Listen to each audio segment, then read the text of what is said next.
hal maalin isku day inuu ku darsado 8 February 2021 shacbigu waa soo banaan baxayaan dadkana waa soo bixinayna anaga laftirkeena waa galeynaa wadan waxay noqonaysaa in loogu daato madaxtooyada laga cirsho dictator xukunka ka tagi waa inuu noqdo dimuqraadiyadeena diido doorashada diido marka Eritrean de waxay ku caawin kartaa mala inuu been u sheegaya laga yaabaa oo midkan Eritrea jooga uu leeyahay anaga meesha ku haynayno ciidan aan soo gelinayna dadkii waxa weeye haday banaan baxaan waxa weeye waa la didinayaa waa la habada lagu ridayaa waa kala carqsinayna wax noocaas inuu shaqeynaa laga yaabaa laakiin waa in la fahmaa structure-ka Soomaali ku dhisan tahay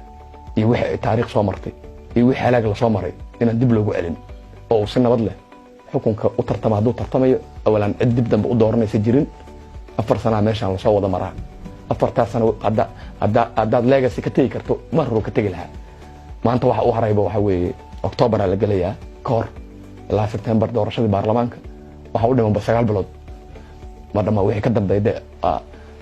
doorashada madaxweynaha qabanqaabadeeda dhowrkii bilood oo ka haray noqonaysa marka wixii iska gabagabo marka waxaan uu egyahay neef gowracan geeda kama waabto dhaqankeedii ayuu leeyahay waxaa la filayaa maalmaha soo socda inay doorasho ka dhacdo galmudug waxaa halkaasi ka soo baxay cabashooyin badan oo ay qabaan odayaasha qabiilada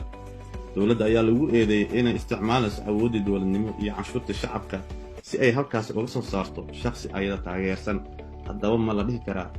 dawladda waxay si qaldan u isticmaalaysaa awoodda dawladnimo oo ahayd in shacabka loogu adeego waa arrin aad iyo aad looga xumaado waxa ka dhacay galmudug laakiin waa waxaan nagu cusbayn oo hore waxay uga soo dhaceen Southwest beedabo maamulkaas ayaa saas oo kale la soo yeelay waxa la isku dayay in la yeelo Jubbaland waa shaqeyn weyday wax walba la dul dhigay waxa la isku dayay in laga sameeyo Puntland waa shaqeyn weyday galmudug feeri waxa hadda laga sameeynayo waa wax loo sameeynayo in dan shakhsi lagu gaaro dad iyo codeeya ha iga soo baxaan dadaan anigu wata ha iga soo baxaan wax anigu aan raba ha iga soo baxaan oo wax shakhsi iyo dan shakhsi ah opportunistic ya dan umadeed ma aha dan qarannimana ma aha haddii marka ay ka talinayaan danta ummadda Soomaaliyeed wanaaga dalka haday ka fakarayaan dad muwaadiniin haday yihiin oo dad dalkooda iyo dadkooda u naxaya ummadda dhamaanaysa iyo dhiigooda u naxaya haday yihiin waxay ahayd ummadda ku nool galmudug in la isku daayay ayada inay meel isugu yimaadaan ayagoo kaaba qabiiladoodii leh ayagoo culimadoodii leh ayagoo haweenkoodii leh ayagoo dhalinyaradoodii leh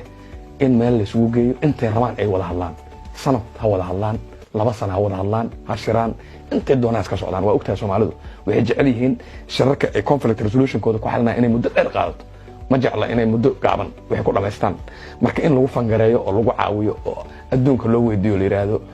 aan caawiya ha socdo shirkooda wax ayaga marka ay leeyihiin meeshooda ku samaystaan